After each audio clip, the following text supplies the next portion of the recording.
ખૂબ જ મહત્વપૂર્ણ બાબતો। 1. જો તમને ભૂખ ન લાગતી હોય તો તમારે 1 ગ્લાસ ગરમ પાણીમાં કાળા મરી, મીઠું અને લીંબુનો રસ મિક્સ કરીને પીવું જોઈએ। આ ભૂખ લાગવામાં મદદ કરે છે। 2. જો તમારું શરીર પાતળું છે તો નારિયેળનું સેવન કરો, તેનાથી શરીર ચરબી બને છે। રોજ 50 ગ્રામ નારિયેળ ખાઓ। 3. ઈજા પર હળદર લગાવવાથી દુખાવો ઓછો થાય છે। 4. જે બાળકોની ઊંચાઈ ટૂંકી હોય અથવા નબળું શરીર હોય તેવા બાળકોને રોજ પપૈયું ખવડાવવું જોઈએ। 5. ગરમ પાણીમાં એલોવેરા જેલ ઉમેરીને અઠવાડિયામાં 2 વાર ચહેરા પર સ્ટીમ લેવાથી ત્વચા સ્વસ્થ ગ્લોઈંગ બને છે અને ચહેરા પરથી દાગધબ્બા દૂર થાય છે।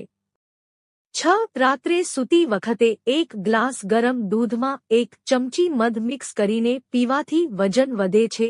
જો મહિલાઓ દરરોજ મધ મિક્સ કરી દૂધનું સેવન કરે તો તેમનું વજન ઝડપથી વધી શકે છે। 7. જાગ્યા પછી તરત જ 1 ગ્લાસ પાણી પીવાથી રોગપ્રતિકારક શક્તિ વધે છે, રક્ત પરિભ્રમણ સુધરે છે અને તમને ચમકદાર ત્વચા મળે છે। 8. જો તમારી આંખોમાં બળતરા કે લાલાશ હોય તો રોજ 1 સફેદ રસગુલ્લા ખાઓ, આનાથી આંખોની પીળાશ દૂર થઈ જશે। 9. પેટમાં કીડા હોય તો કડુક્રિયાતુનું સેવન કરો, તેનાથી કૃમિ દૂર થશે અને ભૂખ પણ વધશે। 10. સ્વસ્થ ત્વચા, સ્વસ્થ વાળ અને બહેતર રક્ત પરિભ્રમણ માટે જામુનનું સેવન કરવું જોઈએ, તે ખૂબ જ સારું છે। 11. જો પાતળા લોકો ચણા સાથે ખજૂરનું સેવન કરે છે તો તેમનું વજન ખૂબ જ ઝડપથી વધે છે। 12. પગના તળિયા પર વિક્સ લગાવીને સૂવાથી છાતીમાં રહેલો કફ કાયમ માટે સાફ થઈ જાય છે। 13. જમ્યા પછી પાણી પીવાથી 103 પ્રકારની બીમારીઓ થાય છે, આથી જમ્યાના 1 કલાક પછી જ પાણી પીવું જોઈએ। 14. જો તમે દાઝી ગયેલી જગ્યા પર તરત જ સફેદ કોલગેટ લગાવો તો તેનાથી તમને ઘણી રાહત થશે। 15. વધુ પડતા મીઠાનું સેવન કરવાથી વાળ ખરવા, કિડનીમાં સોજો અને વધુ પડતી તરસ લાગે છે। 16. ઓછું ખાવાથી તમારી શારીરિક વૃદ્ધત્વની ઝડપ ઓછી થાય છે અને તમારું આયુષ્ય વધે છે, તેથી ડોક્ટરો પણ તમને ઓછું ખાવાની સલાહ આપે છે।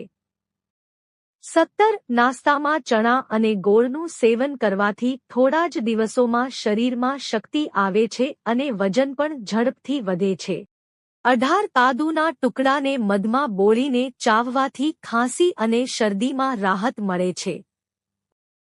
19. કેળાની છાલને દાંત પર 2 મિનિટ સુધી ઘસો અને પછી ધોઈ લો, તેમાં રહેલું સાઇટ્રિક એસિડ પીળા દાંતને તો ચમકાવશે જ પરંતુ પાયોરિયાની સમસ્યા પણ દૂર કરશે।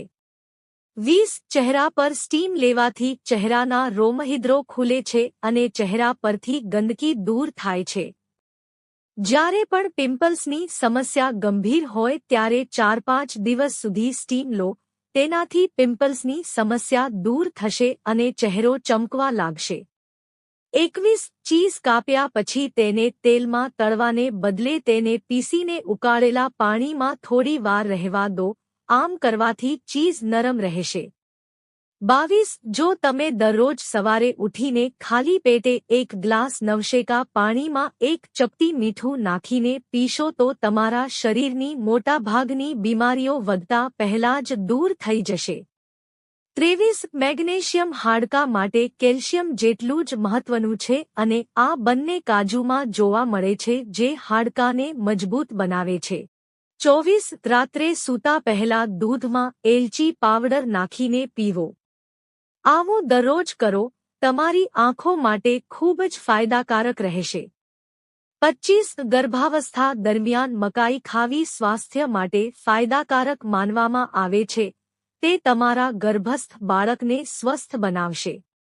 26. જો તમે દરરોજ ખાલી પેટે 1 ગ્લાસ શુદ્ધ ગાયનું દૂધ પીશો તો તેનાથી તમારું શરીર મજબૂત રહેશે। 27.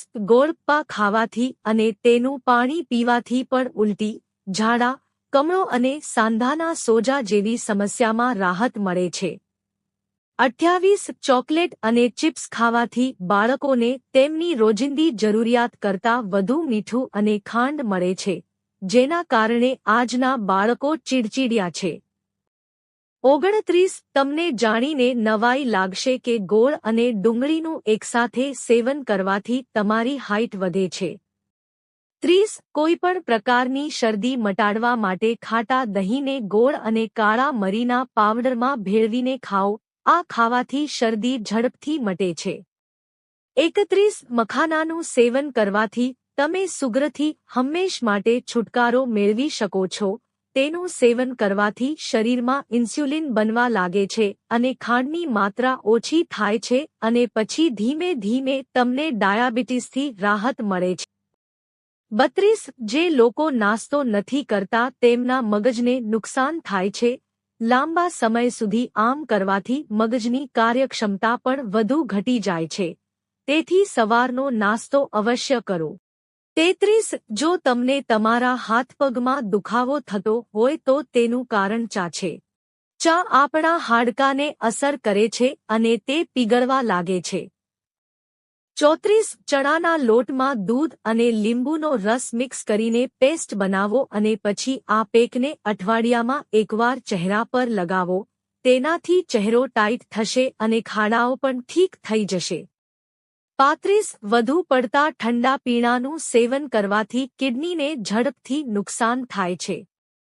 36 મનુષ્યમાં વૃદ્ધાવસ્થા વધુ પડતી ખાટી વસ્તુઓ ખાવાથી આવે છે. 37 વાસી દહીં ખાવાથી યાદશક્તિ વધે છે. 38 તડકામાં બેસીને શેરડી ખાવાથી શરીરમાં શક્તિ આવે છે. 39 ચણાની દાળને પીસીને ચહેરા પર લગાવો, તેનાથી પિમ્પલ્સ મટે છે. 40 વધુ પડતું મીઠું ખાવાથી શરીરમાં એલર્જી થાય છે. 41 ચહેરા પર લાલ પિમ્પલ્સ દેખાય તો કાચું દૂધ લગાવવાથી પિમ્પલ્સ બંધ થઈ જશે. 42 વાસીમો તમારો ચહેરો ધોતી વખતે પાણીમાં લીંબુના થોડા ટીપા નાખો. આ ચહેરાની ત્વચાને નરમ અને કોમળ રાખે છે. 43 માથા પર માછલીનું તેલ લગાવવાથી વાળ જાડા થાય છે. 44 નાકમાં તેલ નાખવાથી ડિપ્રેશન ઓછું થાય છે. 45 જો તમે તમારા ચહેરાને હંમેશા સ્વચ્છ રાખવા માંગતા હોવ તો ભાત ખાતા પહેલા એક ગ્લાસ પાણી પીવો. 46 દૂધ જલેબી ખાવાથી શરીરના દુખાવામાં રાહત થાય છે. તેનાથી માથાનો દુખાવો પણ મટે છે.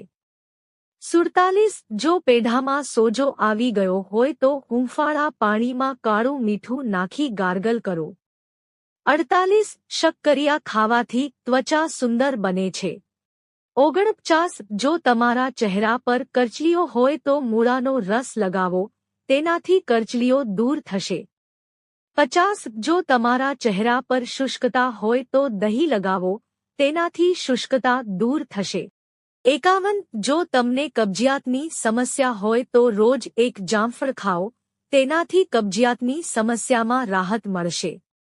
52 વધુ પડતો મસાલેદાર ખોરાક ખાવાથી પેટમાં બળતરા થાય છે.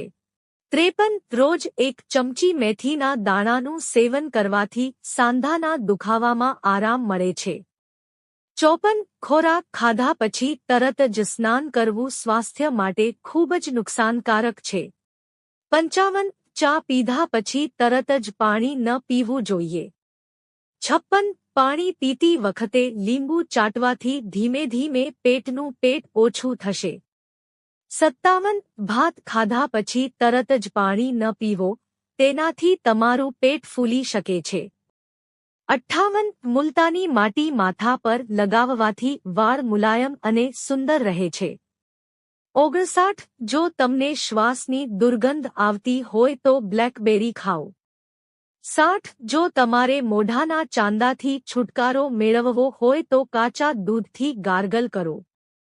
61 જે વ્યક્તિ અખરોટ ખાય છે તેને શ્વાસ લેવામાં તકલીફ થતી નથી. 62 જે લોકો મેદસ્વી હોય અને પગમાં તાણ થતી હોય તેમણે ચોખા બિલકુલ ન ખાવા જોઈએ. 63 સવારે થોડો સૂર્યપ્રકાશ લેવો શરીર અને મન માટે ખૂબ જ ફાયદાકારક છે. 64 સંતરા ખાવાથી રંગ સાફ થાય છે અને ચહેરા પર ચમક આવે છે. 65 જો તમે સ્થૂળતાથી બચવા અને વજન ઘટાડવા માંગતા હોવ તો પરાઠા ખાવાનું બંધ કરો. 66 જો તમે તમારી કિડનીને સાજા કરવા માંગો છો તો દરરોજ રાત્રે સૂતા પહેલા પેશાબ કરો. 67 મેથીની કઢી ખાવાથી કમરના દુખાવામાં રાહત મળે છે. 68 હાથ વડે કપડાં ધોવાથી ડિપ્રેશન દૂર થાય છે. 69 જો તમે સૂતી વખતે નસકોરા બોલો છો તો તમારા નાકમાં સરસવના તેલના 1 કે 2 ટીપાં નાખો, આનાથી નસકોરા બંધ થઈ જશે. જો તમને આ વિડિયો ગમ્યો હોય તો લાઇક કરો, મિત્રો સાથે શેર કરો અને ચેનલને સબસ્ક્રાઇબ કરો. ધન્યવાદ.